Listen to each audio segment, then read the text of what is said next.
Eka Pratama Putra. Saya salah satu pengusaha wira swasta makanan di Provinsi Kepulauan Riau.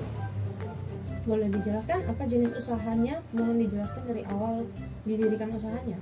Oke. Untuk awal berdiri usaha itu tahun 2009 ya, dari inisiatif orang tua saja gitu. Jadi emang kebetulan ibu tuh ibu rumah tangga, jadi dia mungkin berusaha untuk mencari uang lebih, jadi bikin usaha ini gitu, warung ala Mak Z itu gitu loh. Jadi Z itu kan nama adik kan, jadi warung ala Mak Z gitu.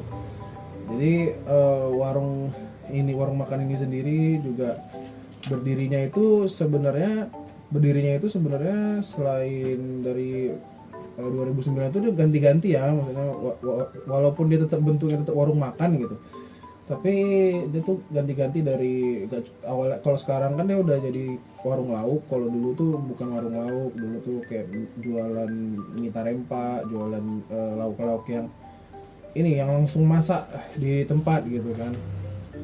Untuk usahanya sendiri udah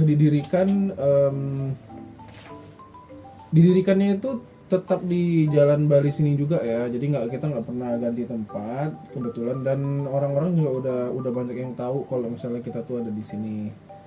Jadi emang usahanya tuh didirikan di dekat tempat ayah saya punya bengkel di bagian depannya gitu kan. Jadi orang selain bisa servis mobil, mereka juga bisa sekalian makan.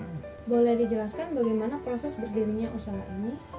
Usaha ini berdiri seperti yang saya jelaskan sebelumnya karena inisiatif ibu saya sebagai seorang ibu rumah tangga. Kebetulan beliau juga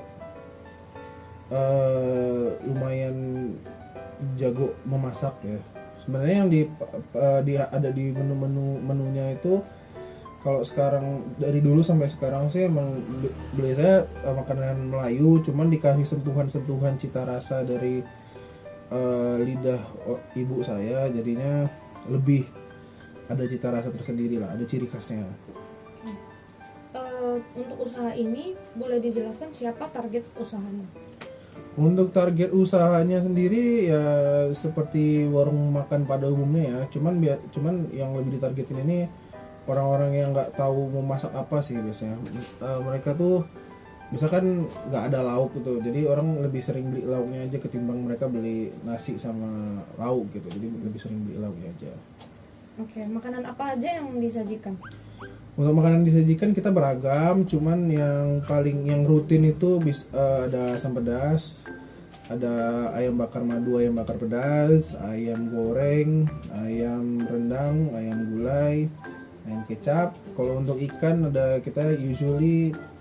kita tuh ikan tongkol, yang balado, ada ikan santan kuning juga.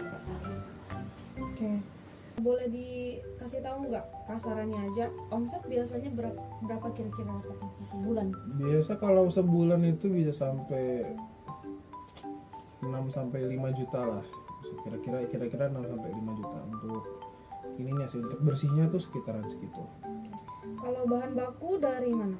Kita bahan baku dari pasar terdekat sih, pasar yang di dekat pelabuhan.